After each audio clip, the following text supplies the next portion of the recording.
जय माता दी। दुर्गा कवच केवल एक पाठ ही नहीं बल्कि एक अलौकिक सुरक्षा कवच है। ये शक्ति, विजय, भक्ति और आत्मविश्वास प्रदान करता है। नवरात्रि के दिनों में इसका पाठ विशेष फलदायी होता है और माँ दुर्गा की कृपा भी शीघ्र प्राप्त होती है। जो साधक नियमित रूप से श्रद्धा और भक्ति के साथ नियमित श्री दुर्गा कवच का पाठ पढ़ते अथवा सुनते हैं, उनके जीवन में कोई संकट टिक नहीं पाता और वे हर क्षेत्र में उन्नति करते हैं। अगर किसी व्यक्ति की कुंडली में शनि, राहु, केतु या अन्य ग्रहों का अशुभ प्रभाव हो तो दुर्गा कवच का नियमित पाठ करने से इन सभी दोषों का निवारण हो सकता है। ये विशेष रूप से मंगल दोष और कालसर्प योग को शांत करने के लिए भी प्रभावी माना जाता है। अगर कोई अपने परिवार और घर की सुरक्षा चाहता है तो उसे प्रतिदिन श्री दुर्गा कवच का पाठ करना चाहिए। ये न केवल घर की नकारात्मक ऊर्जा को समाप्त करता है बल्कि परिवार में प्रेम, समृद्धि और सुख शांति भी बनाए रखता है। आइए पूर्ण श्रद्धा और विश्वास के साथ श्री दुर्गा कवच का पाठ प्रारंभ करें और माँ की कृपा प्राप्त करें। सभी मिलकर प्रेम से बोलिए, सच्चे दरबार की जय, शेरोवाली माता की जय। इस पाठ से शरीर के सभी अंगों की रक्षा होती है। ये पाठ महामारी से बचाव की शक्ति देता है। यह पाठ संपूर्ण आरोग्य का शुभ वरदान देता है और यह कवच पाठ अत्यंत गोपनीय पाठ है, इसलिए इसे पूरी पवित्रता से किया जाना चाहिए। 18 महापुराणों में से एक मार्कंडेय पुराण के अंदर देवी कवच के श्लोक अंतर्भूत हैं और ये अद्भुत दुर्गा सप्तशती का हिस्सा है। देवी कवच को भगवान ब्रह्मा जी ने ऋषि मार्कंडेय को सुनाया था। महर्षि मार्कंडेय श्री ब्रह्मा जी से बोले, हे पितामह, संसार में जो गुप्त हो और जो मनुष्यों की सब प्रकार से रक्षा करता हो और जो आपने किसी को भी आज तक बताया न हो, वह कवच मुझे बताइए। श्री ब्रह्मा जी कहने लगे, अत्यंत गुप्त और सब प्राणियों की रक्षा करने वाला, सबकी भलाई करने वाला कवच मुझसे सुनो। प्रथम शैलपुत्री, दूसरी ब्रह्मचारिणी, तीसरी चंद्रघंटा, चौथी कुष्मांडा, पांचवी स्कंद माता, छठी कात्यायनी, सातवीं कालरात्रि, आठवीं महागौरी और नौवीं सिद्धिदात्री। ये देवी की 9 मूर्तियां हैं।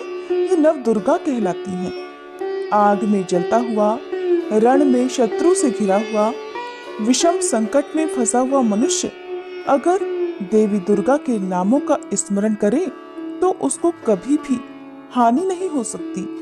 रण में उसके लिए कुछ भी आपत्ति नहीं होती और न उसे किसी प्रकार का कोई दुख या डर ही होता है। हे देवी, जिसने श्रद्धा पूर्वक तुम्हारा स्मरण किया है उसकी वृद्धि होती है और जो तुम्हारा चिंतन करते हैं उनकी तुम निसंदेह रक्षा करने वाली हो। चामुंडा प्रेत पर, वाराही भैंसे पर, रौद्री हाथी पर, वैष्णवी गरुड़ पर अपना आसन जमाती हैं। माहेश्वरी बैल पर, कौमारी मोर पर और हाथ में कमल लिए हुए विष्णु प्रिया लक्ष्मी जी कमल के आसन पर विराजती हैं। बैल पर बैठी हुई ईश्वरी देवी ने श्वेत रूप धारण कर रखा है और सब प्रकार के आभूषणों से विभूषित ब्राह्मी देवी हंस पर बैठती हैं और इस प्रकार ये सब देवियां सब प्रकार के योगों से युक्त और अनेक प्रकार के रत्न धारण किए हुए हैं। भक्तों की रक्षा के लिए संपूर्ण देवियां रथ में बैठी और क्रोध में भरी हुई दिखाई देती हैं तथा चक्र, गदा, शक्ति, हल, मूसल, खेटक और तोमर, परशु तथा पाश, भाला और त्रिशूल और उत्तम शारंग आदि शस्त्रों को दैत्यों के नाश के लिए और भक्तों की रक्षा करने के लिए, देवताओं के कल्याण के लिए धारण किए हुए हैं। हे महारौद्रे, अत्यंत घोर पराक्रम, महान बल और महान उत्साह वाली देवी, आपको मैं नमस्कार करता हूँ। हे देवी, आपका दर्शन दुर्लभ है और आप शत्रुओं के भय को बढ़ाने वाली हैं। हे जगदम्बिके, मेरी रक्षा करो। पूर्व दिशा में ऐन्द्री शक्ति मेरी रक्षा करे, अग्निकोण में अग्नि शक्ति, दक्षिण दिशा में वाराही देवी और नैऋत्य कोण में खड्गधारिणी देवी मेरी रक्षा करें। पश्चिम दिशा में वारुणी, वायु कोण में मृगवाहिनी, उत्तर दिशा में कौमारी और ईशान कोण में शूलधारिणी देवी मेरी रक्षा करें। ब्रह्माणी ऊपर की ओर से मेरी रक्षा करें और वैष्णवी देवी नीचे की ओर मेरी रक्षा करें। और इसी प्रकार शव पर बैठी चामुंडा देवी दसों दिशाओं में मेरी रक्षा करे।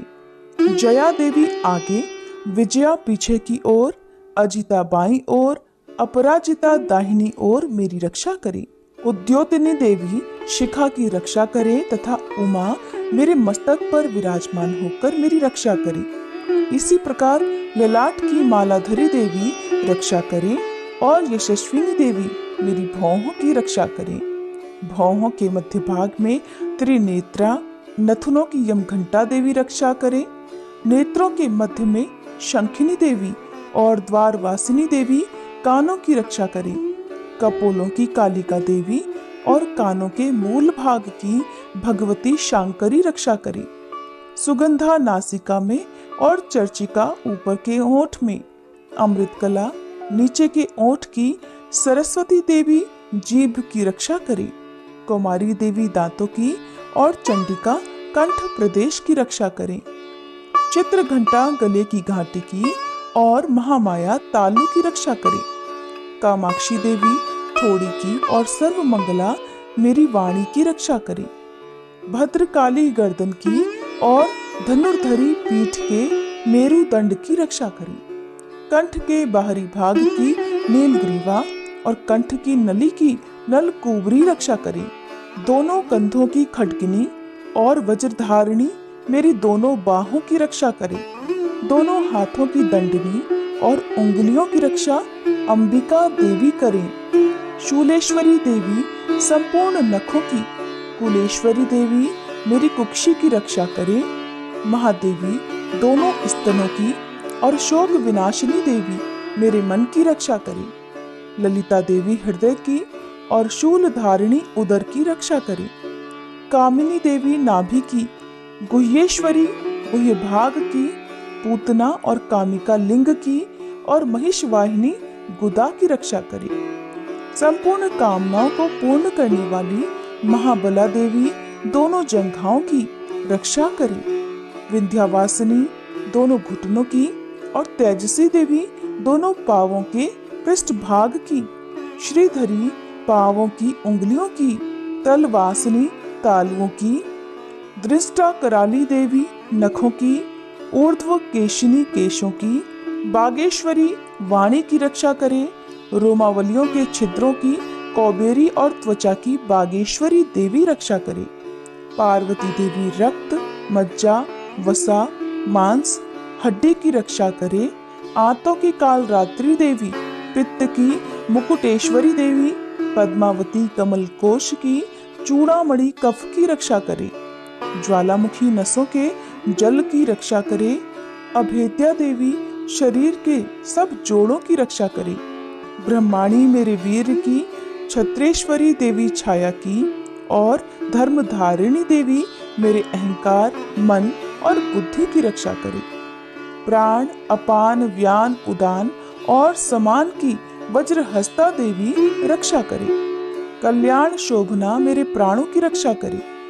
रस, रूप, गंध, शब्द और स्पर्श इन विषयों का अनुभव करते समय योगिनी देवी मेरी रक्षा करे तथा सत्वगुण, रजोगुण और तमोगुण की रक्षा नारायणी देवी करे। आयु की रक्षा वाराही देवी करे। वैष्णवी धर्म की तथा चक्रिणी देवी मेरे यश, कीर्ति, लक्ष्मी, धन और विद्या की रक्षा करे। इंद्राणी मेरे शरीर की रक्षा करी और हे चंडिके आप मेरे पशुओं की रक्षा करिए। महालक्ष्मी मेरे पुत्रों की रक्षा करे और भैरवी मेरी पत्नी की रक्षा करे।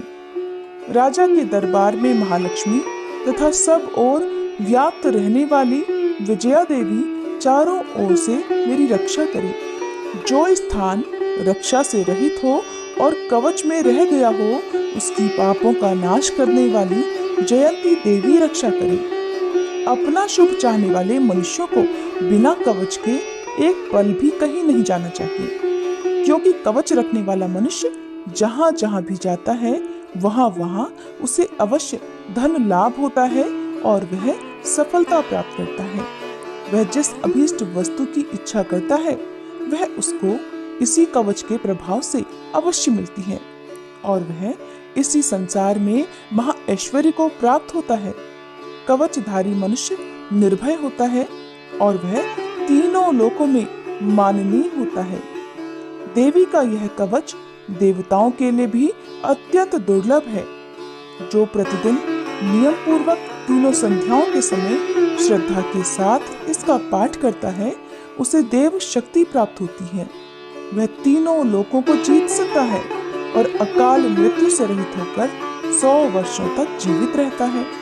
उसकी लूता, चर्म रोग, विस्फोटक आदि समस्त व्याधियां समूल नष्ट हो जाती हैं और स्थावर, जंगम तथा कृत्रिम विष दूर होकर उनका कोई असर नहीं होता और समस्त अभिचारक प्रयोग और इस तरह के जितने यंत्र मंत्र इत्यादि होते हैं इस कवच के हृदय में धारण करने पर नष्ट हो जाते हैं।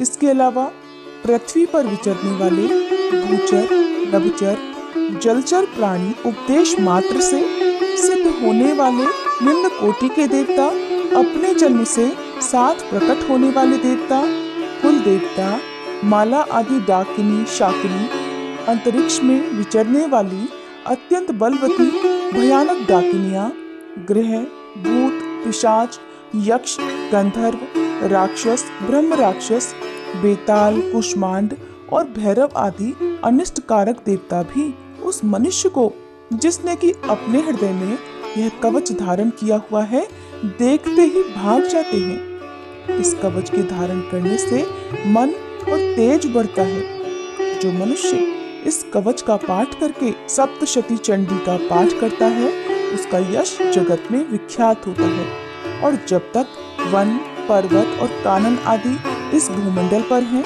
तब तक यहाँ पुत्र पौत्र आदि संतान परंपरा बनी रहती है।